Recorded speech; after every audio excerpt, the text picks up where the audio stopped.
साथियों नमस्कार, मैं शैलेंद्र प्रताप और आप देख रहे हैं पब्लिक पावर।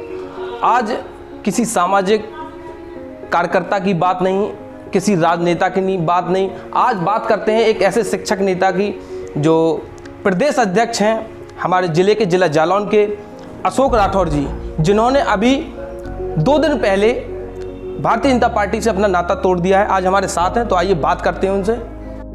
राठौर साहब नमस्कार। नमस्कार भैया। भारतीय जनता पार्टी के आप सक्रिय सदस्य थे, तो क्या ऐसी मजबूरियां रहीं जो आपने आज पार्टी को त्याग दिया? व्यक्ति का व्यक्तिगत जीवन अलग बात होती है, सार्वजनिक जीवन अलग बात होती है।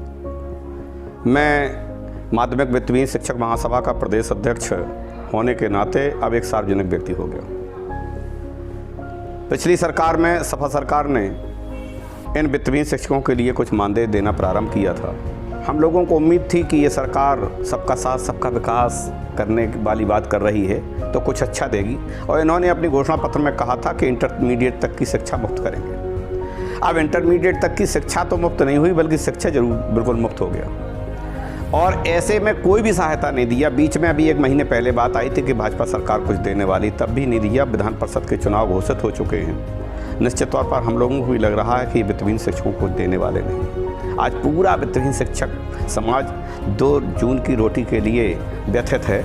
उनकी वेदना को मैं सह नहीं सका और आज भाजपा की सक्रिय सदस्यता से मुझे इस्तीफा। इस देश में 6743 जातियां हैं जी। कुछ चुनिंदा जातियों के लोग उच्च पद पर बैठे हैं जी। क्या वो ऊपर जो और अन्य जातियां हैं वो उन लोगों को ऊपर आने नहीं दे रहे हैं? जैसे आप राठौर समाज से हैं, याज्ञिक समाज है, और भी समाज जो पिछड़ी समाज हैं, उनके प्रतिनिधित्व उन्हें मिल नहीं पा रहा है, जबकि भारतीय जनता पार्टी ने ये वादा किया था कि पिछड़ों को आगे लाने का काम करेंगे। तो क्या कहते हैं? हकीकत यही है कि जो उपेक्षित वर्ग पड़ा हुआ, उपेक्षित समाज पड़ा हुआ है। बल्कि आपने एक राठौर जो बिरादरी का नाम लिया, ये तेली समाज से आता है, लोग कहते हैं मोदी समाज से हैं। क्या आपको लगता है कि कहीं किसी प्रकार का कोई प्रतिनिधित्व इस पूरे उत्तर प्रदेश में? अच्छा, आपको लगता है भारतीय जनता पार्टी इस समय सरकार में है और मुख्यमंत्री जो कहते हैं, प्रधानमंत्री जी कहते हैं कि हम तो तेली समाज से हैं, तो उनका विकास हो पाया या नहीं? नहीं, बिल्कुल कदापि नहीं, बल्कि और पीछे पहुंच गया है। अच्छा, पूरी तरह से पीछे पहुंच गया। किसी सिंगल व्यक्ति को आज की डेट में आप नहीं देखेंगे कि जिसको इस प्रकार का कोई फायदा हो। मैं तो फिर से एक बात कहूँगा, मैं व्यक्ति विशेष की, जाति विशेष की, पार्टी विशेष की बात नहीं करूँगा, लेकिन ये बहुत आवश्यक है कि आज की डेट में जो भी उपेक्षित और पिछड़ा वर्ग हो या अनुसूचित वर्ग हो, अल्पसंख्यक हो, उनकी अगर बात नहीं कर रहे हैं तो फिर बेईमानी हो रही है। जैसे आप पिछड़े बैकवर्ड समाज से आते हैं, कुछ लोगों का ये मानना है, बहुत से हम लोग गांव गए तो गांव में एक व्यक्ति ने कहा कि हमें सिर्फ शिक्षा दे दीजिए। तो क्या मानते हैं शिक्षा से देश जागरूक हो पाएगा? नहीं, ये निश्चित बात है। आज हम लोग जो बोल पा रहे हैं या हम लोग जो कह पा रहे हैं, हम पीढ़ियों को भी केवल एक ही संदेश देंगे कि अगर वो शिक्षित होंगे तभी समर्थ होंगे और अपना अधिकार पाएंगे। बिना शिक्षा के अपना हक व्यक्ति नहीं पा रहा। आप भी देख रहे हो जो उपेक्षित समाज है उसके लोग कहाँ उच्च शिक्षा पा रहे हैं। वो तो हाई स्कूल कर लिया, इंटर कर लिया, इसके बाद काम खत्म। वहीं पर उनको ब्याह चाहिए, उसी में उनको रोजगार चाहिए, जबकि अन्य लोग जो पढ़े लिखे हैं, शिक्षित हैं, अभिजात वर्ग जिसे आप कहते हैं, वो ऐसा नहीं कर रहे हैं और विकास कर रहे हैं। तो मैं एक सबको संदेश दूंगा कि पहले आप शिक्षित होइए, तभी आप विकसित हो पाएंगे। हाल ही में आपने भारतीय जनता पार्टी को छोड़ा है, तो कुछ पार्टियों के ऑफर आ रहे होंगे, कुछ नेताओं क्या रणनीतियाँ बनाई हैं?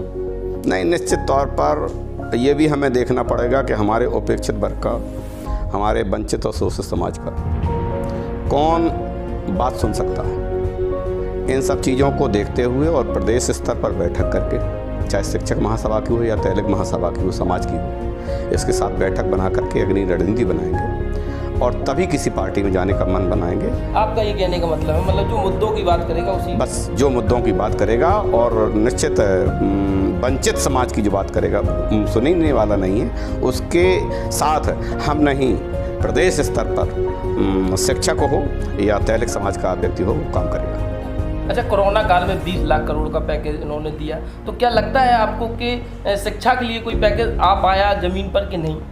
इस प्रदेश में, उत्तर प्रदेश की बात कर रहा हूँ, माध्यमिक शिक्षा में 1500 विद्यालय राजकीय, 4500 विद्यालय सवित जिसे एडेड बोलते हैं, और 22,000 से ज़्यादा विद्यालय अनएडेड वित्तविहीन है। प्रदेश की 85% से ज़्यादा संख्या 85% से ज़्यादा जो बच्चे हैं वो केवल इन्हीं अनएडेड प्राइवेट स्कूल में पढ़ा। क्या 20 लाख हज़ार करोड़ रुपए में से क्या 1 रुपए भी इन शिक्षकों को दिया गया जो मार्च से वेतन नहीं पा रहा, भुखमरी पर है, और वो कहाँ तक अपनी पेट की भूख रोक सकता है? अच्छा, जहाँ अपना घर है, चंद कदम दूर जब 2017 के चुनाव थे विधायक के लिए, तो मोदी जी आए थे, उन्होंने बड़ी बड़ी घोषणाएं की थी। क्या एक भी घोषणा ज़मीन पर उतर पाई है? नहीं, शोषित एवं वंचित समाज के लिए ऐसा कोई भी कदम नहीं हुआ जिसकी हम लोग प्रशंसा कर सकें। देश और प्रदेश की बात मैं नहीं कहता हूं, मैं इतना बड़ा नेता भी नहीं हूं, ना मैं उनकी बात करना चाहूँगा, लेकिन हकीकत में जो शोषित है वो और शोषित हो रहा है, उसको उसके अधिकार मिल नहीं रहे। कुछ आप शिक्षक संघ के प्रदेश अध्यक्ष हैं, कुछ संदेश देना चाहते हैं? नहीं, हमारा सभी को केवल एक संदेश है, और हम अपने कुल मिला के साथियों को, वंचित समाज के लोगों को संदेश देंगे, शिक्षित बनिए। दूसरा, एकत्रित रहिए।